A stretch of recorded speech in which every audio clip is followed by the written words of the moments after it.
Vamos pegar nossas Bíblias, vamos abri-la na Epístola de Paulo aos Colossenses. Hoje daremos continuidade à mensagem da semana passada, em que falávamos sobre a vida do novo homem nos relacionamentos. Capítulo 3, vamos ler do 18 em diante, até nós pararmos na leitura. Esposas, sede submissas ao próprio marido, como convém ao Senhor, ou como convém no Senhor. Maridos, amai vossa esposa e não a trateis com amargura. Filhos, em tudo obedecei a vossos pais, pois fazê-lo é grato diante do Senhor. Pais, não irriteis os vossos filhos, para que não fiquem desanimados. Servos, obedecei em tudo ao vosso Senhor, segundo a carne, não servindo apenas sob vigilância, visando tão somente agradar homens, mas em singeleza de coração, temendo ao Senhor. Tudo quanto fizerdes, fazei-o de todo o coração, como para o Senhor e não para homens, cientes de que recebereis do Senhor a recompensa da herança. A Cristo o Senhor é que estáis servindo, pois aquele que faz injustiça receberá em troco a injustiça feita, e nisto não há acepção de pessoas. Senhores, tratai os servos com justiça e com equidade, certos de que também vós tendes Senhor no céu.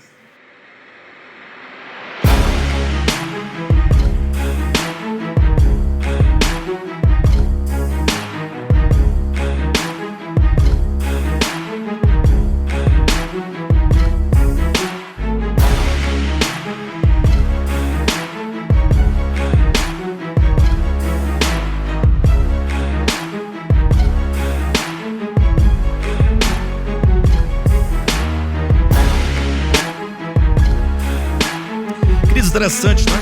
O apóstolo Paulo, ele, na maioria de suas cartas, tem essa preocupação sobre os relacionamentos. Sempre ele começa trazendo uma proclamação do Evangelho em termos da obra de Cristo.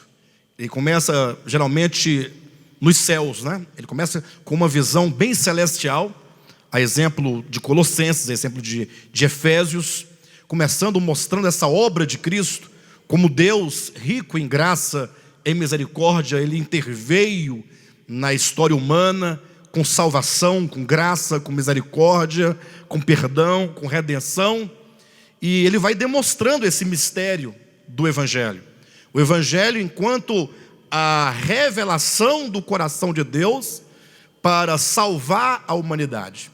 Então Paulo faz toda uma descrição profunda da economia de Deus, como começando com uma visão celestial do propósito de Deus, e na medida que ele vai avançando para o final da sua epístola, ele vai descendo, até então ele chegar para falar das questões práticas da vida humana.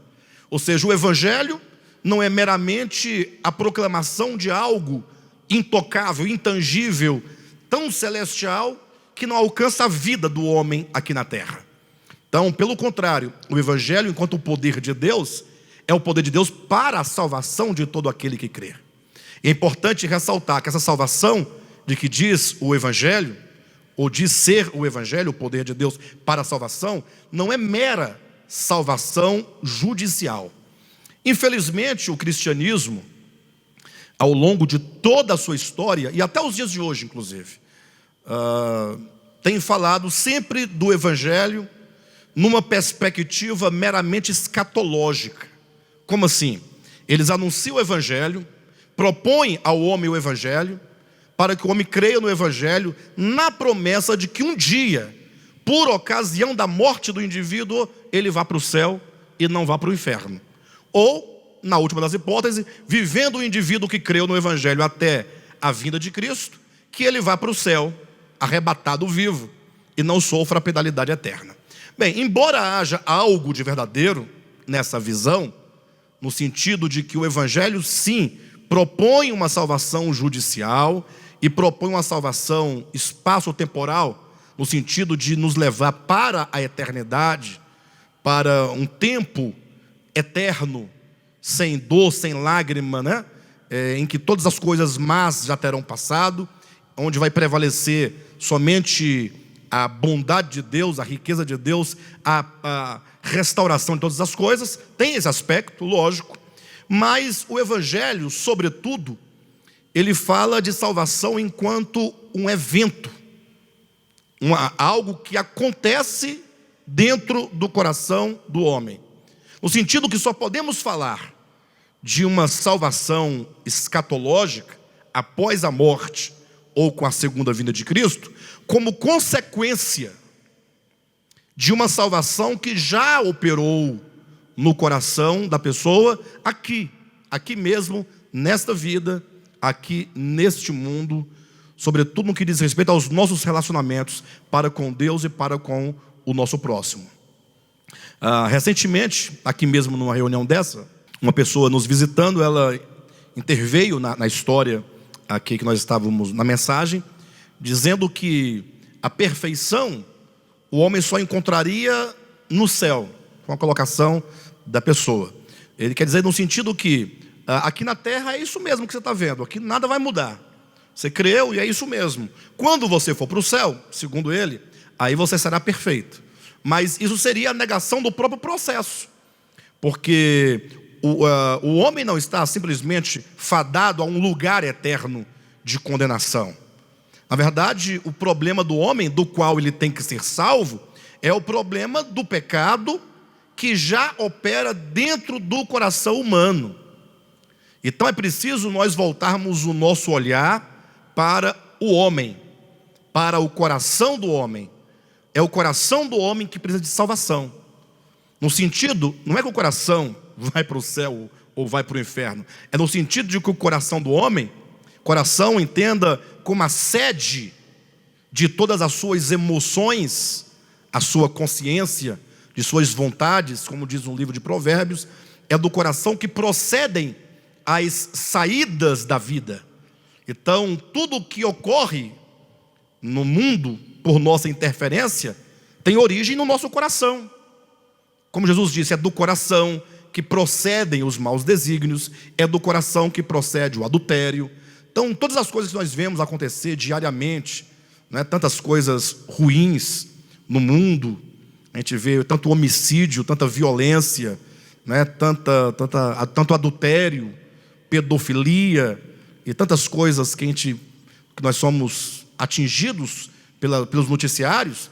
Ora, tudo isso, embora seja um problema externo que aconteça, mas tem a sua origem no coração do homem. Então, o Evangelho é o poder de Deus para salvar o homem no seu coração, para cumprir a profecia que diz em Ezequiel 26, que Deus nos dará um novo coração, nos dará um novo espírito, que seja uma nova disposição, uma nova visão, uma nova mente, uma nova consciência. É um novo modo de ser. É o que a Bíblia diz sobre novo nascimento. Então, por isso que o Evangelho, anunciado por Paulo em suas epístolas, começando dos céus, da parte mais alta, falando sobre a economia divina, ele jamais deixa de trazer esse Evangelho de maneira prática, para afetar o homem diretamente na sua vida cotidiana. Então o Evangelho é agora, é aqui. Ou seja, uma vez que eu experimento o Evangelho, por meio da fé, ele vai afetar toda a minha vida, todos os meus laços, todos os meus relacionamentos, como aqui ele coloca esposas, maridos, filhos, pais, servos, empregados. Ele vai demonstrando que onde nós estivermos, seja em qual for o setor da nossa vida, seja na posição de esposa, na posição de marido, na posição de filho, na posição de pai, seja como patrão, como empregado, não importa.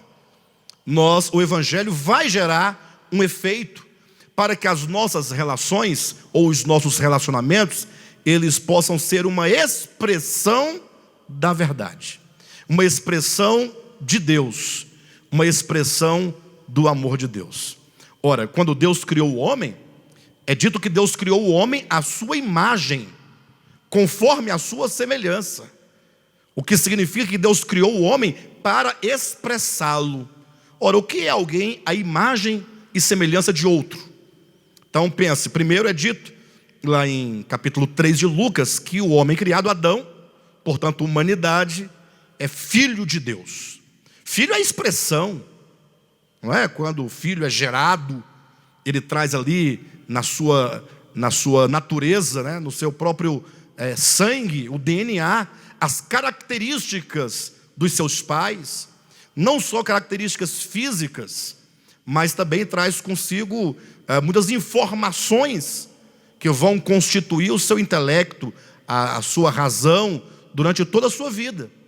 Então, o homem criado como filho de Deus, e esse filho não é apenas um filho de adoção, mas é um filho gerado, e é um filho gerado à imagem e semelhança do Pai Celestial. Então esse filho tem uma expressão, e essa expressão não pode ser outra senão aquilo que o nosso Pai Celestial é. Por isso o nosso esforço em apresentar sempre o Evangelho nessa perspectiva. Qual é o objetivo? É que ao ouvirmos ou ao lermos, nos deparando com a ação do Evangelho em nós para gerar relacionamentos em amor, essa leitura, essa visão possa nos gerar reflexão. Ou seja, quando eu ouço, quando eu leio, quando eu medito, eu penso, como é que este Evangelho tem agido na minha vida? No sentido, como é que eu, como esposo, tenho tratado a minha esposa? Essa é a pergunta que nós devemos fazer. Porque se você estiver dentro de um princípio de esposos ou maridos, amai vossa esposa e não a trateis com amargura. Este é o princípio do Evangelho que age no coração dos maridos.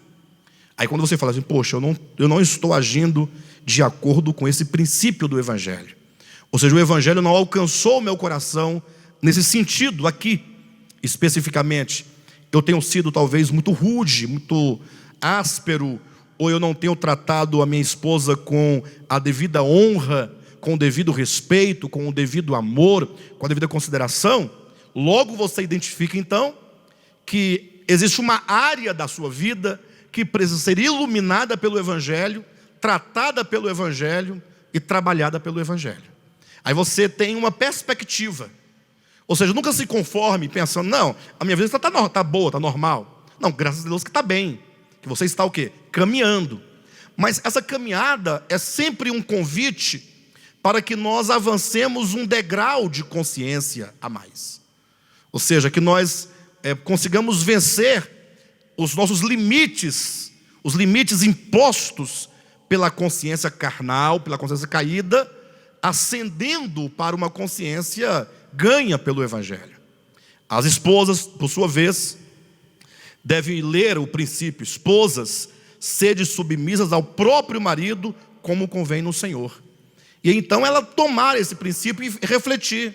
A palavra submissão, ela é clara, é submissão. Ela está ao lado do seu esposo para ajudá-lo no cumprimento da sua missão, como auxiliadora, idônea, como cooperadora, né? Alguém que coloca o esposo para frente. É uma esposa sábia, uma esposa que segue tal princípio do Evangelho, porque o Evangelho já iluminou essa área da vida dela, já trabalhou essa área. É uma esposa que coopera para que o esposo seja cada vez mais cristão, coopera para o bem espiritual do esposo, coopera para o bem intelectual do esposo, coopera para o bem da saúde física do esposo. Ou seja, é alguém que sempre promove o bem espiritual, psicológico e físico do esposo. Ou seja, é uma companheira, né, que faz um papel de apoio. Todo homem precisa de uma esposa idônea. No mundo, as pessoas julgam muito por aparência, né? Pensa que a mulher é um ser muito frágil e o homem é um ser muito forte. Até me parece que, do ponto de vista do mundo, não é o nosso caso aqui, o Evangelho é outra coisa. Há uma briga entre homens e mulheres da plataforma do machismo e do feminismo. Uma luta totalmente tola, totalmente carnal, porque essa briga por poder é uma questão puramente de egoísmo. Na verdade, no Evangelho não existe nem homem nem mulher. Existem servos de Deus que cumprem um papel social de acordo com a economia de Deus. Ou seja, um homem se une a uma mulher a um homem em casamento, e cada um tem um papel. O homem criado, ele foi criado com uma necessidade. O homem não é pleno em si mesmo. O homem, nesse sentido, ele tem uma fragilidade, ele tem uma fraqueza. Fraqueza no sentido positivo. Não falo de inclinação pecaminosa. Eu me refiro que o homem jamais poderá ser completo, uma vez que quando Deus criou o homem, Deus criou o homem macho, sexo masculino, e Deus, o próprio Deus disse, não é bom que o homem esteja só. Então, quando Deus diz isso, Ele está dizendo, o homem precisa de alguém, como esteio, alguém que esteja ao lado, não é? Uma companheira que lhe apoie, que lhe seja uma auxiliadora idônea, compatível. E quando um homem encontra, portanto, uma esposa, de acordo com esse princípio, ele encontra a própria graça de Deus. Ele é agraciado, né? Se bem que às vezes muitas esposas acabam servindo mais de que eu posso colocar? De tropeço, por falta de sabedoria, por falta de entendimento, acaba atrasando a vida. Mas a Bíblia diz que a mulher sábia edifica a sua casa, mas a mulher tola com as próprias mãos a destrói. Então acho que a Bíblia fala desse poder da mulher, poder de edificar e poder de destruir. Tanto ela pode edificar quanto pode destruir. Então o Evangelho nos traz essas perspectivas. E quando eu falei na semana passada que nós não devemos olhar essa questão como o mundo olha, porque quando as pessoas falam sobre amor do marido e não tratando a mulher com amargura, logo alguns dizem, não, o homem tem que ser macho, né? O homem tem que falar grosso, o homem tem que falar firme, no sentido de tentar direcionar o relacionamento pela força, pela imposição. E não é por aí. Na verdade, ao mesmo tempo, quando diz da esposa, uma esposa submissa ao marido, no sentido bíblico, não uma submissão escrava, não uma submissão de estar debaixo dos pés do marido, não, isso aí também é perverso, mas como diz, como convém no Senhor, essa hierarquia que está aqui, é uma hierarquia da vida, e não uma hierarquia mecânica, não uma hierarquia imposta por uma sociedade que costuma estratificar as pessoas. Para Deus não existe estratificação.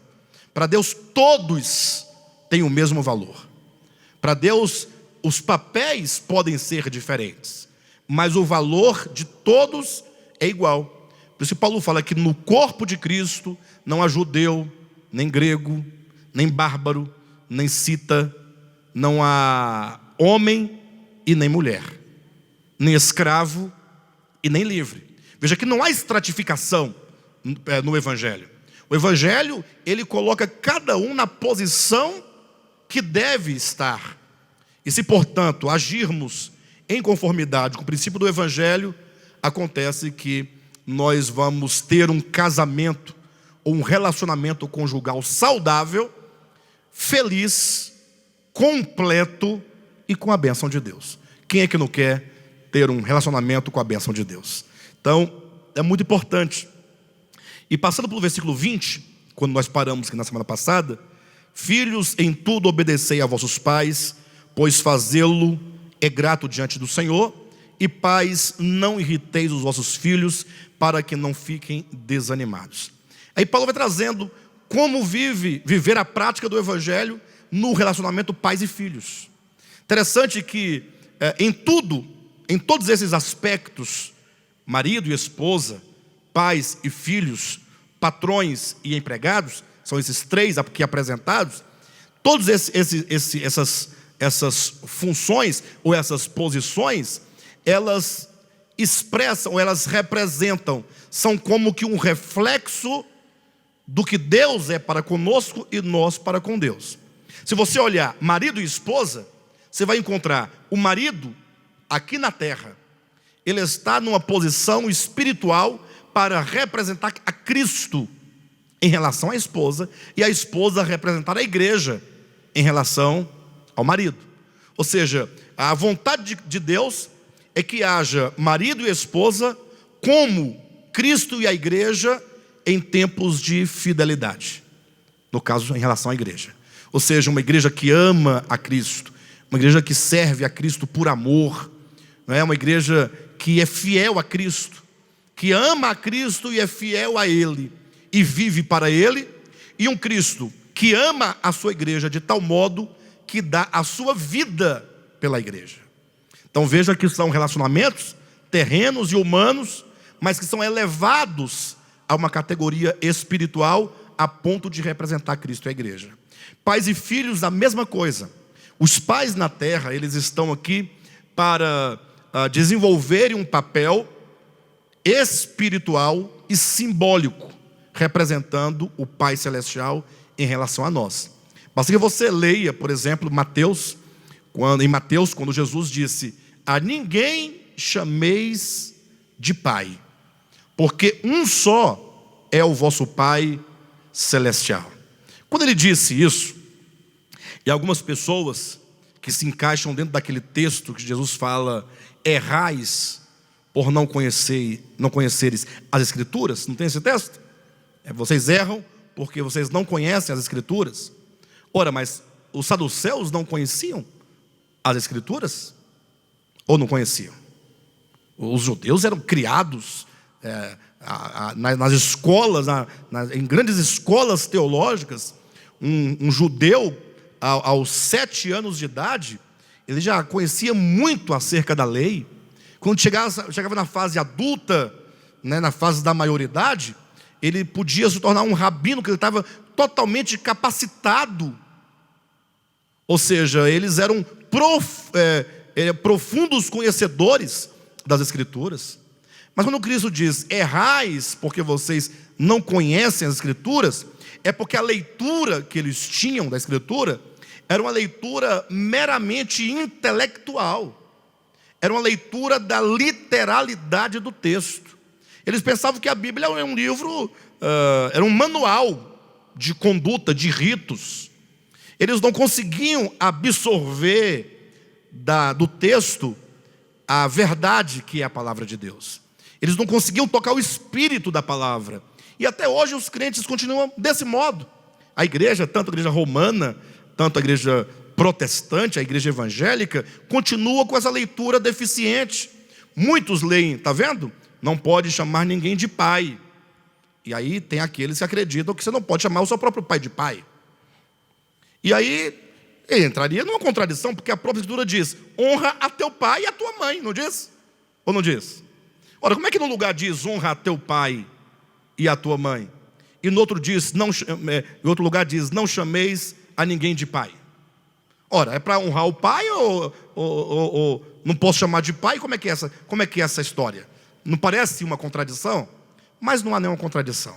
O fato é que quando diz: a ninguém chameis de pai, é como que dissesse: olha, todos nós, desde o primeiro Adão, todos os homens, cada um individualmente é filho do Pai Celestial. Só existe um pai em realidade, um pai que deu origem a cada um de nós. A ninguém chamar de pai significa não conferir a qualquer outro que não seja Deus a sua origem. Que você confesse: eu vim de Deus, eu nasci de Deus, eu procedo de Deus, eu sou filho de Deus, eu existo em Deus, eu me movo em Deus, eu vivo nele. É ter essa consciência clara de que Deus é que nos trouxe à existência, Ele que nos gerou, que Ele é a vida que nos vivifica, que é a vida que nos faz viver. Essa vida humana mesmo que você aí está vivendo no seu corpo físico, na sua alma, nós estamos vivos. Essa vida que nos faz viver é o próprio Deus. Se você ler a Escritura de Gênesis e Apocalipse, em nenhum lugar você vai encontrar que Deus tenha gerado a vida, tenha criado a vida. Deus criou tudo, desde animais, seres humanos, o reino mineral, o reino vegetal, reino animal, reino hominal, reino angelical, mundos visíveis e invisíveis, de tudo Ele fez, mas em nenhum lugar é dito que Ele criou a vida. Até porque para Ele criar a vida, como é que Ele próprio poderia viver? Se Ele tivesse criado a vida seria posterior ao seu Criador, obviamente. E como é que Ele poderia então viver sem a vida? E partindo do princípio que Deus não tem nada, porque de nada Ele precisa, porque Ele não tem nada porque Ele é tudo. Na verdade Ele não tem vida, Ele é a vida. Ele não tem amor, Ele é amor. Ele não tem graça, Ele é a própria graça. Ou seja, o ser de Deus, o ser, a natureza divina, ela é todas as coisas positivas: vida, graça, bondade, misericórdia, justiça. Tudo aquilo que a Escritura coloca como atributo da divindade é propriedade do seu próprio ser. Não é algo de que Ele precise, ou algo do qual Ele possa se desvencilhar. Não, faz parte do seu ser. Não tem como tirar dele. Deus é luz. 1 João capítulo 1, versículo 5. Deus é amor. 1 João 4,8. Deus é a vida. João 14, 6. Ele é. Então, sendo Ele a vida, Ele comunica essa propriedade à sua criação, para que nós possamos então viver. O que nos faz viver é a vida e, portanto, é o próprio Deus. Nesse sentido é que nós devemos desenvolver uma consciência clara: Deus é o nosso Pai. Sim, mas e os nossos pais terrenos? Nossos pais terrenos, eles foram um canal humano para que nós pudéssemos vir a essa existência temporal. Mas é um canal. A vida de Deus agindo nos nossos pais é que gera neles todo o potencial de que essa vida continue como sendo uma vida sempre se multiplicando. Tanto é que o homem não cria homens. O homem, ele traz sementes. Ele traz a semente. Essa semente você não compra no supermercado, na farmácia. Não, é a vida que gera a semente dentro do homem. Portanto, é divino. Então, esse é o aspecto: a ninguém chameis de pai. É desenvolver essa consciência acerca do nosso Pai Celestial. Então, o Pai terreno, a quem nós devemos nossa consideração, o nosso respeito, a nossa obediência: filhos, em tudo obedecei a vossos pais, pois fazê-lo é grato diante do Senhor. Então, esses pais terrenos, eles estão aqui para representar o Pai Celestial. Razão porque os pais precisam em tudo aprender a lidar com seus filhos. Em tudo. Eu sei que, em razão da nossa própria criação, nós viemos de uma criação muito difícil. Nossos pais sem muito entendimento, sem conhecimento, nossos pais sem uma orientação melhor, nos tratou talvez e nos conduziu, nos ensinou à sua maneira. Cada pai dando tudo o que podia dar para nos ensinar. Porém, nem sempre de acordo com o que deveria fazer. Os pais devem tratar os seus filhos como o nosso Pai Celestial nos trata. Olha que não é fácil. É lógico que alguns falam: não, mas se fizer isso, o filho toca fogo na casa. Mas do modo como muitos pais fazem, os filhos continuam tocando fogo na casa. Não é? Entenda que os filhos não são nossas propriedades. A esposa não é propriedade do marido. O marido não é propriedade da esposa. Os filhos não são propriedades dos pais. Ou seja, nós devemos desenvolver relacionamentos a partir de bases espirituais. Ou seja, o filho deve ver no pai terreno o Pai Celestial, para que ele aprenda a amar o Pai Celestial, amando o Pai da terra. para que o filho aprenda a obedecer o Pai Celestial, obedecendo o Pai da terra. E para tanto o pai precisa ensinar este amor de Deus aos seus filhos. Muitos filhos, tendo pais cristãos, eles vivem uma estranheza, porque às vezes os pais na igreja têm um comportamento para com o filho, e às vezes em casa o pai muda totalmente o comportamento. Ou seja, o pai é um em casa, os pais, né, são um em casa, na igreja é outro. Muda. Na igreja tem que manter toda uma aparência, né? Tem que manter todo um procedimento. Chega em casa, toca o terror, né? Olha, pais, não irriteis os vossos filhos, não os trateis de modo que no seu tratamento não manifeste aquilo que Deus é. Interessante que quando Deus coloca alguém para representá-lo, Deus, ele exige de nós santidade. Se alguém perguntar assim, por que Moisés não entrou na boa terra de Canaã? Se você ler o texto lá em Números, você vai observar que Moisés estava ali como um representante de Deus. O povo tinha que ver em Moisés uma representação daquilo que Deus é. Quando Deus diz, Moisés, toca na rocha para que o povo beba água. Então o povo rebelde, um povo ali revoltado, falando contra Deus, e Deus calmo, Deus manso, Deus gracioso, Moisés, toca na rocha para o povo beber. Moisés naquele momento, irado com o povo, ele deu uma paulada na rocha, com ira, com raiva. Esse foi o motivo porque Moisés não entrou na boa terra de Canaã. Mas porque ele feriu a rocha? Sim, ele feriu quando deveria tocar. Naquele momento, diz o texto bíblico, Moisés não santificou o nome de Deus. O que significa não santificar o nome de Deus? Ele não expressou a Deus naquilo que Deus é. Ou seja, ele trouxe ao povo uma falsa imagem daquilo que Deus é.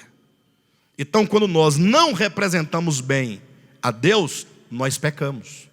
Lógico que os pais, nós todos cristãos, seja em qual for a posição em que nos encontramos, muitas vezes não temos esse conhecimento, não aprendemos, né?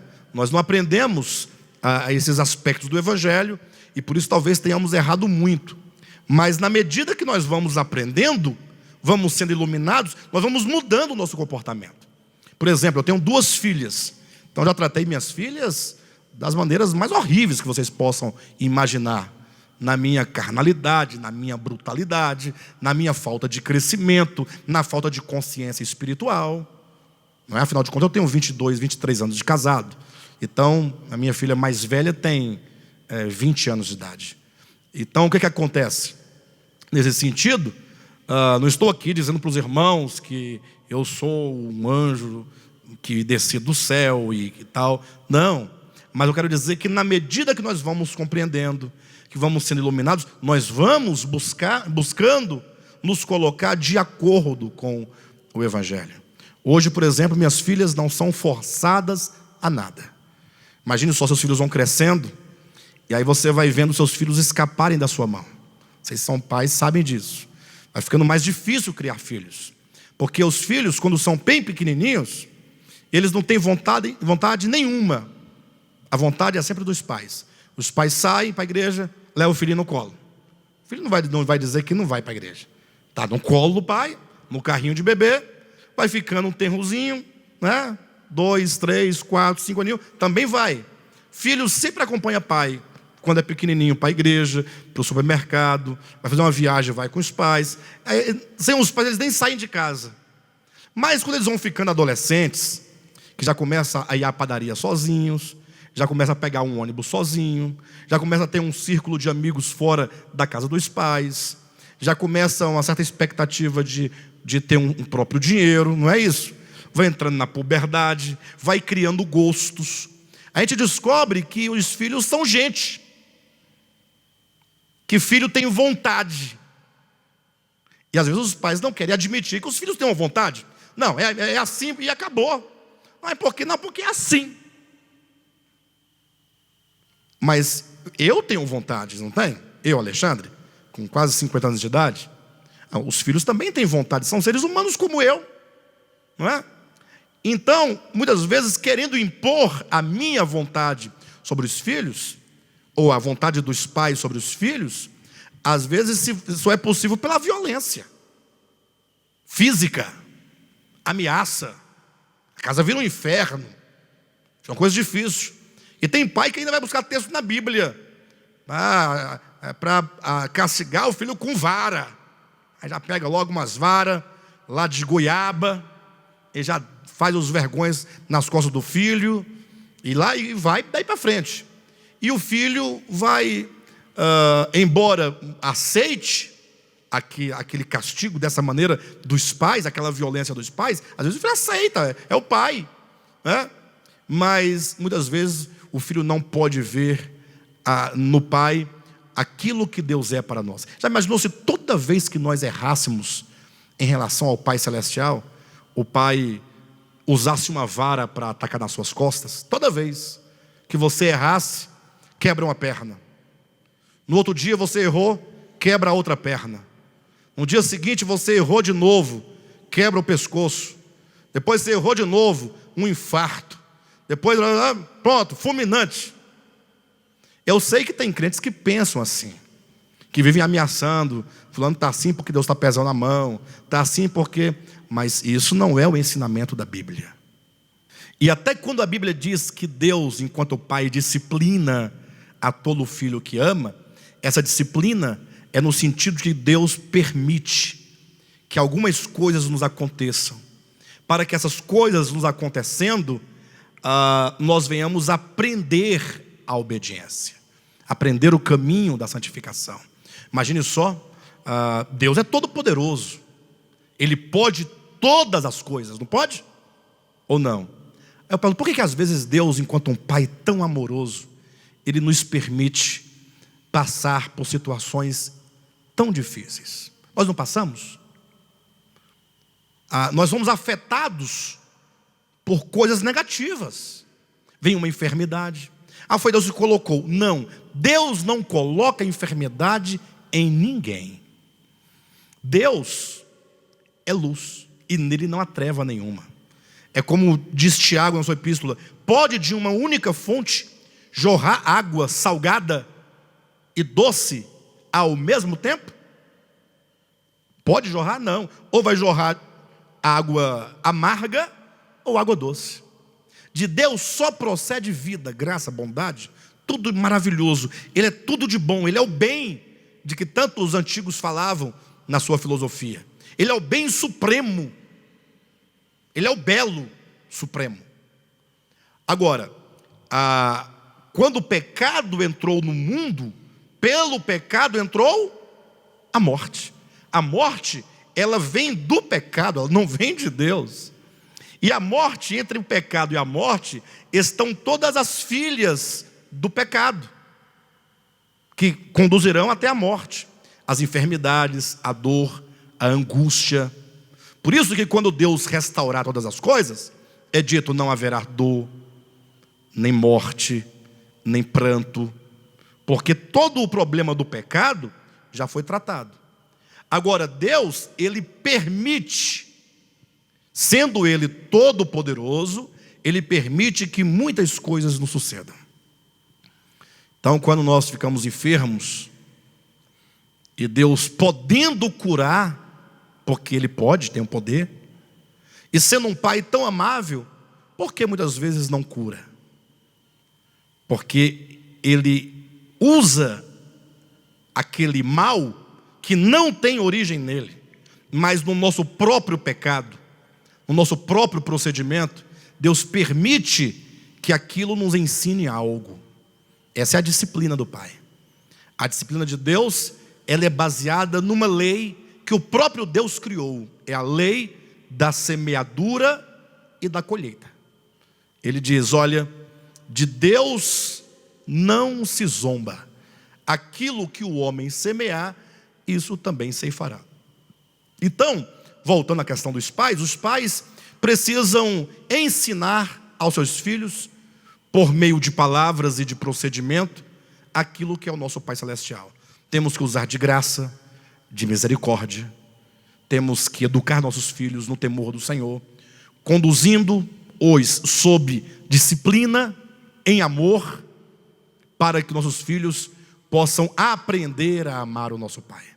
Quando Deus quis que o povo de Israel ensinasse os seus filhos acerca de Deus, Ele disse: olha, dizei aos vossos filhos, quando vocês estiverem com eles andando no caminho, ao levantar, ao deitar, quando estiverem à mesa, ensine aos seus filhos: o Senhor, o nosso Deus, é o único Senhor. Amarás, pois, o Senhor teu Deus de todo o teu coração, com toda a tua força, com todo o teu entendimento. Ou seja, o povo de Israel foi orientado a ensinar os seus filhos a amarem a Deus. Nossos filhos nunca irão servir a Deus verdadeiramente se não aprenderem a amar a Deus. Não poucos filhos não servem a Deus, porque os seus pais levaram os seus próprios filhos a aborrecerem a Deus. Filhos que não creem em Deus, não amam a Deus, não seguem a Deus, porque os seus pais não deram o devido testemunho, não representaram a Deus enquanto pais terrenos, não é? E os filhos, em contrapartida, quando afetados pelo Evangelho, eles devem se relacionar com seus pais na mesma representados como nós, todos nós filhos, devemos obediência ao nosso Pai Celestial. Nenhum filho, eu sou filho, vocês também são filhos. Não pense somente no filho pequenininho, mas pense, se você tem pais terrenos, vivos, você é filho. A não ser que seus pais tenham morrido. Mas se você tem pais vivos, a despeito se você mora com eles ou não, se você está sob a tutela deles ou não, o fato é que os filhos, se seguem o Evangelho, são tratados pelo Evangelho, eles honram a seus pais e obedecem a seus pais. Lógico que quando fala de obediência, nós devemos ser bastante sensatos, porque tratando-se do homem, do ser humano, existem as deficiências. É provável que um pai, por falta de conhecimento, de incredulidade ou de qualquer outra coisa semelhante, possa querer obrigar o filho a agir contra a verdade. Isso não acontece ou não? Digamos que um pai queira conduzir o filho a não amar o Senhor, a não servir ao Senhor. E o filho já crescido, com a consciência em Cristo do Evangelho, como fazer? Ele vai obedecer ao pai para desobedecer a Deus? Quando acontece de haver esse choque a quem obedecer, devemos ficar com um princípio que Pedro estabelece em Atos dos Apóstolos, salvo engano, no capítulo 5, versículo 31, versículo 30, quando ele diz: as autoridades de Jerusalém disseram: não pregue mais este nome de Jesus. E agora, eles deviam ou não obediência às autoridades terrenas? A Bíblia não diz que nós devemos obedecer às autoridades? Elas disseram para Pedro não pregar mais o nome de Jesus. Deveria ele obedecer? Aí ele disse: importa antes obedecer a Deus que aos homens. Nesse sentido, Pedro tem que optar, ou nós devemos optar, entre obedecer a Deus, a autoridade suprema sobre nossas vidas, e a uma autoridade humana que se opõe à vontade de Deus, mas ainda assim, desobedecendo a uma ordem que se opõe à vontade de Deus, devemos fazê-lo com submissão. Submissão não significa você cegamente cumprir uma ordem, mas significa que você jamais vai de encontro a uma autoridade estabelecida por Deus. É o caso, como está lá em Judas, capítulo 1, versículo 9, diz que, dado a situação, Miguel, o arcanjo, ele teve ordem de buscar o corpo de Moisés, que estava sobre o Monte Nebo, sobre o Monte Nebo, mas morreu, seu corpo ficou lá, e Deus manda que Miguel leve o corpo. Quando Miguel chega para buscar o corpo, chega também Satanás, também para levar o corpo. E agora, pensa numa situação, não é?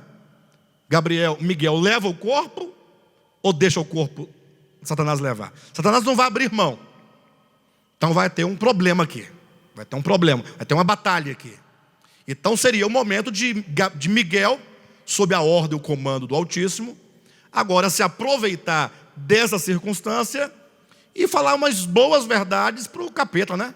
Seu capeta sem vergonha, você devia criar vergonha nessa tua cara, porque você era um querubim da guarda, mas você, olha aqui a sua situação, você agora é diabo, Satanás, sem futuro, e começar a falar um tanto de coisas para Satanás, e talvez com toda a verdade possível, não é?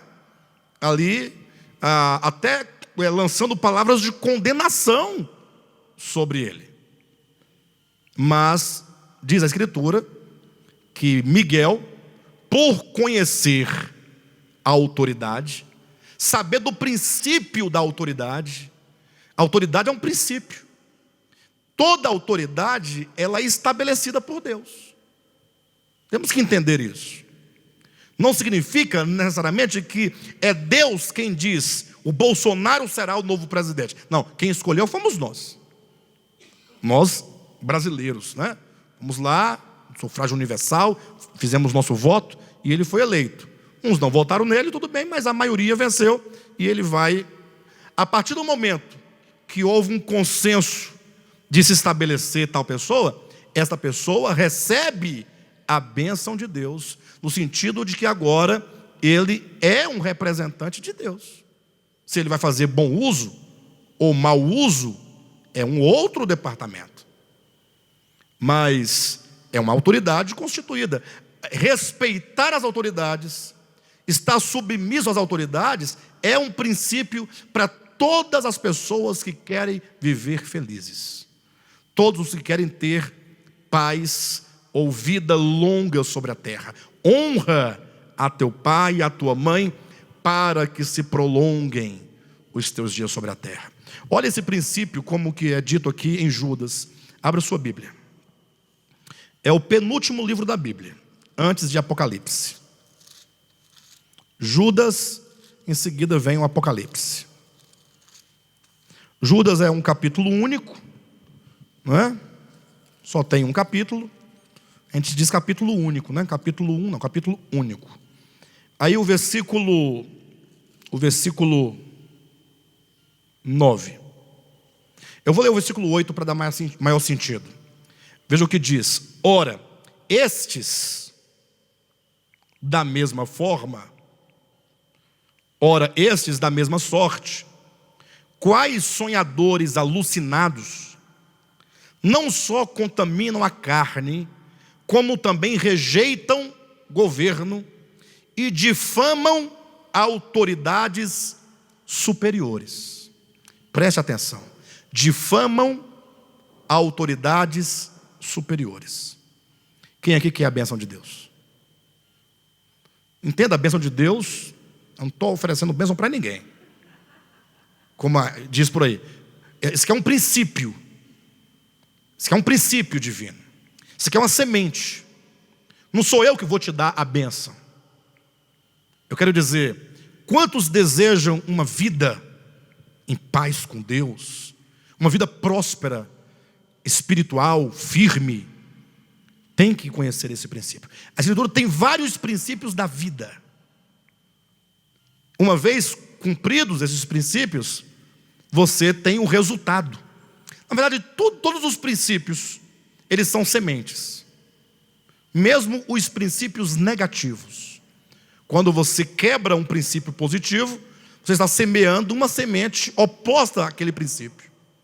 E, portanto, o fruto não poderá ser outro. O versículo 8 diz daqueles que difamam, que rejeitam o governo e difamam autoridades superiores. O 9 diz: contudo, o arcanjo Miguel, quando contendia com o diabo e disputava a respeito do corpo de Moisés, não se atreveu. Olha, Miguel não se atreveu, ele não teve esse atrevimento, não se atreveu a proferir juízo infamatório contra ele. Do ponto de vista prático, podemos dizer: não, diabo é capeta, acabou. Mas o que Miguel pensou na hora? Qual é o princípio que Miguel entendia e conhecia? Bem, eu sou um arcanjo. O diabo, inimigo de Deus, é um querubim. Certo? Pelo texto, ao dar a entender que nos tempos primevos, lá na origem das coisas, antes da queda de Lúcifer,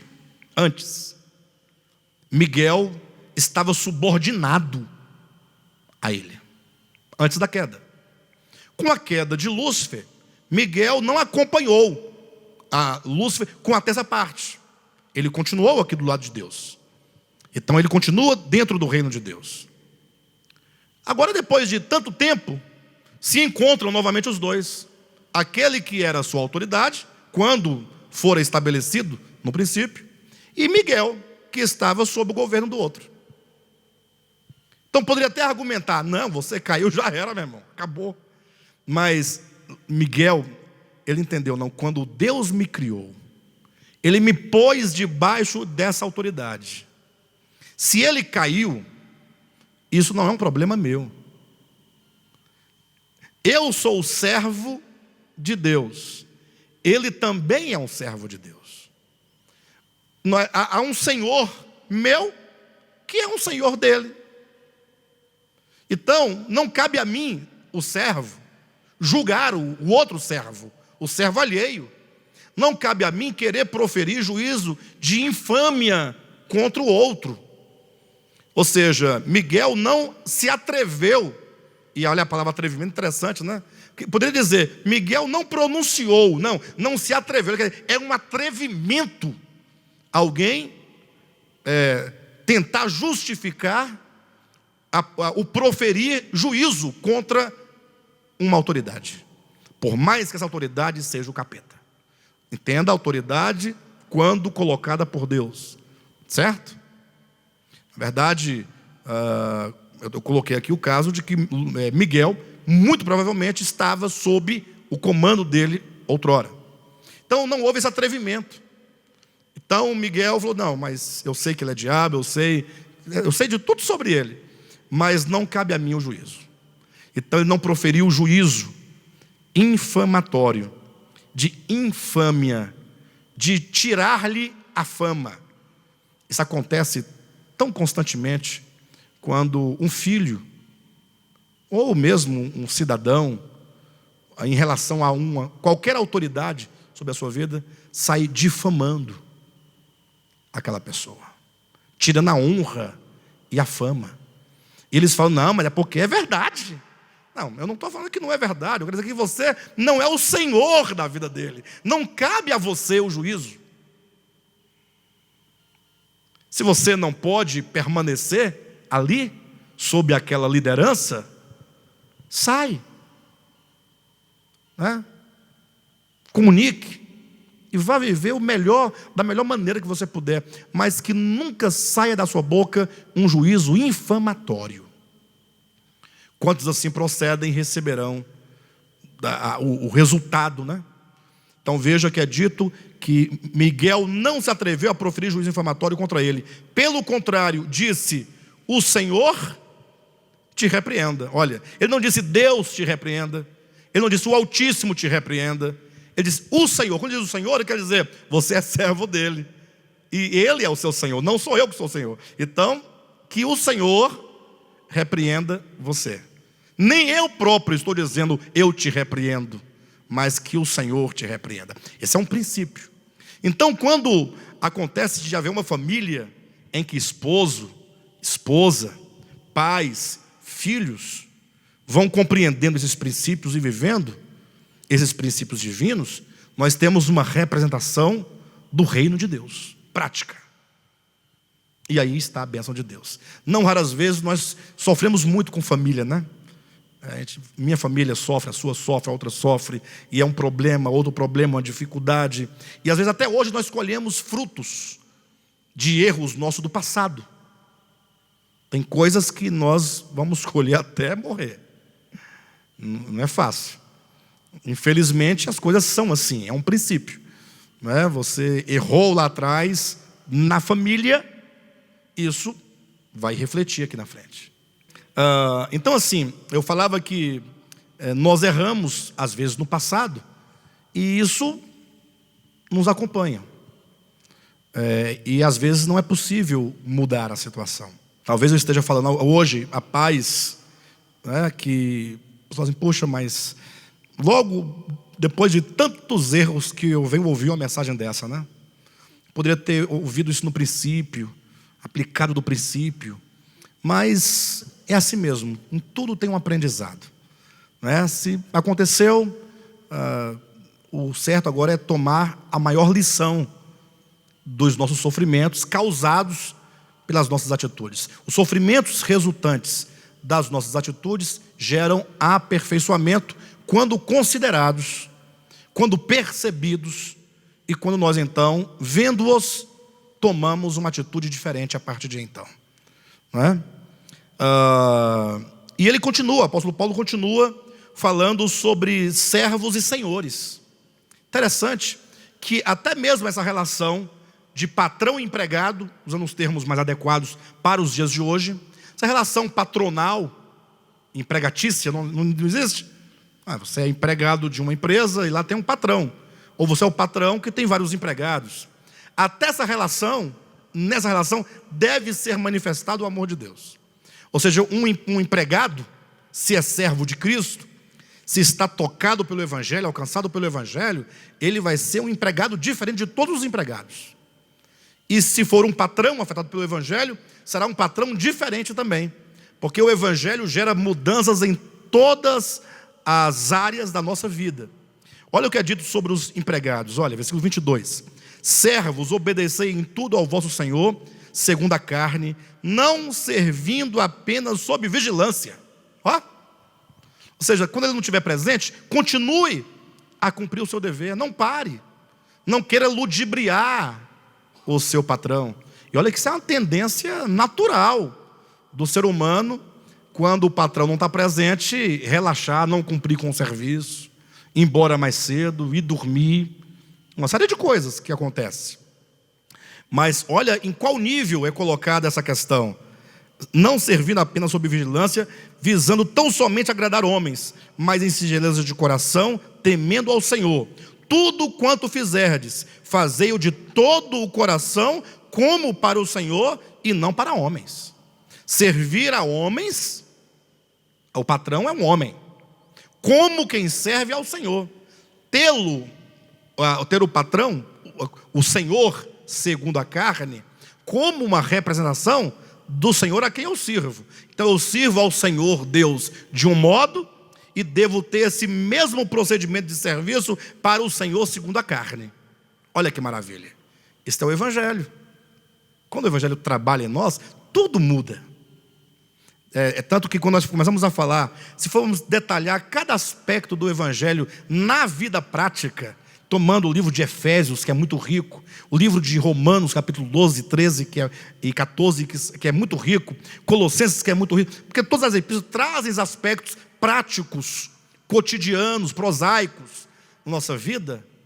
Filemon, poxa vida, nós vamos observar o quanto que o Evangelho que nos ensinaram é falso. O Evangelho de Cristo, ele é uma maravilha. Mas aí talvez o patrão, ou melhor, o empregado, possa tentar justificar: não, é porque o patrão é ruim. Eu faço assim porque o patrão não presta, o patrão ele é ganancioso, ele não paga o que é devido, ele não faz isso, aquilo, outro. Recentemente eu estava conversando com uma pessoa que estava reclamando porque tinha um outro funcionário que saía mais cedo, e a pessoa ficava lá, e ela reclamando. Eu falei: vem cá, mas você já falou isso para o seu patrão? Eu perguntei: já falou para ele? Não, mas ele sabe, é ele que libera a pessoa para sair mais cedo. Eu falei: mas quando você combinou de você trabalhar aqui, foi combinado o que com você? Foi combinado que você trabalharia de tal hora a tal hora, independente de qualquer coisa? Foi combinado um valor? Está acordado? Tá. Eu falei: então não se preocupe com o outro. Se ele quiser mandar o outro para casa todo dia, 5 horas mais cedo, o dinheiro é dele. Você não pode querer exigir um mesmo tratamento. Você tem que trabalhar de acordo com aquilo que foi tratado. Se aquilo que foi tratado já não te agrada, procure um aumento. Se você não quiser aumentar, peça para sair. Tudo é muito simples. Só não pode trabalhar revoltado. A pessoa falou, mas isso não é justo. Não, justo é. Aí você tem a parábola quando Cristo fala, né, que havia um homem que tinha uma fazenda e que ele contratou os trabalhadores 6 da manhã por 1 denário, né? E depois 9 da manhã trouxe mais trabalhadores. Aí os que chegaram 6 da manhã acharam ruim. Falaram, mas os camaradas estão chegando 9 da manhã, nós estamos aqui desde as 6 da manhã. Isso é hora. O pior foi quando chegaram os outros meio-dia. Aí os de 9 horas se uniram à revolta dos primeiros contra os de meio-dia. Aí agora já era um grupo só. Entenderam? Eram contrários, mas agora juntou contra o terceiro. Quando chegaram outros 3 da tarde, os de meio-dia se juntaram aos primeiros. Eu sei que no final só tinha 2 grupos. Um que estava contra os que chegaram 1 hora antes de acabar o expediente. Vocês conhecem bem a história da parábola, né? Para dar o sentido de justiça. Para os efeitos, o fato é que nós devemos ver nessas relações, ou devemos fazer dessas relações, oportunidades de expressar a justiça de Deus e o amor de Deus e a obediência a Deus. Aí quando alguém fala, não, mas é porque o patrão é mau, o patrão é perverso, o patrão é esse, aquilo, outro. Olha o que Paulo coloca aqui no versículo 24 e 25, 23 a 25. Tudo quanto fizerdes, falando aos empregados, fazei-o de todo o coração, como para o Senhor e não para homens, cientes de que recebereis do Senhor a recompensa da herança. A Cristo, o Senhor, é que estáis servindo. Que coisa, não? A Cristo, o Senhor, é que você está servindo. Quando você trabalha para um patrão, você está servindo ao Senhor e não ao patrão. Ah, mas ao patrão é. Sim, mas como você é um servo de Deus, então esse serviço ao patrão da terra gera galardão quando feito na base do Evangelho. Está aqui, ó. Cientes de que recebereis a recompensa da herança. A Cristo o Senhor é que estáis servindo. Aí ele respondendo, pois aquele que faz injustiça receberá em troco a injustiça feita. E nisso não há acepção de pessoas. Ou seja, se o patrão está cometendo injustiça, fique tranquilo, receberá injustiça. E se o empregado comete injustiça, receberá injustiça. Como resultado, lembre-se, tudo o que falamos e tudo o que procedemos são sementes. Senhores, tratai os servos com justiça e com equidade, certos de que também vós tendes Senhor no céu. Puxa, é interessante quando ele diz, tratai com justiça e equidade. E a justiça, vocês sabem, seria aquele peso igual, né? Mas a equidade vai além da justiça. A equidade é um senso interior de discernimento das coisas. É quando você percebe que aquele funcionário, aquele servo, aquele empregado, ele é tão bom, ele serve tão bem, com tanta dedicação, que ele tem merecimentos além daquilo que é justo, além daquilo que está acordado.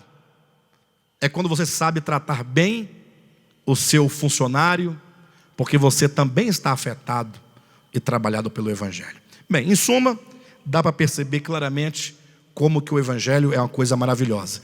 Tudo isso aqui que nós vimos hoje e a semana passada é tudo aquilo que nós não vemos no mundo. Não é verdade? Nós vemos tudo diferente no mundo. As relações no mundo de família, pai, filho, marido, esposa e empregado, patrão e todas essas relações, elas são entendidas no mundo caído de modo muito perverso, porque são relações que se instauram na base do egoísmo. É um querendo ganhar do outro alguma coisa, alguma vantagem. É sempre você fazendo algo porque você quer ganhar outra coisa. É um jogo de trocas. E aí o Evangelho nos convida a termos esses relacionamentos sempre na base única do amor, que é doação.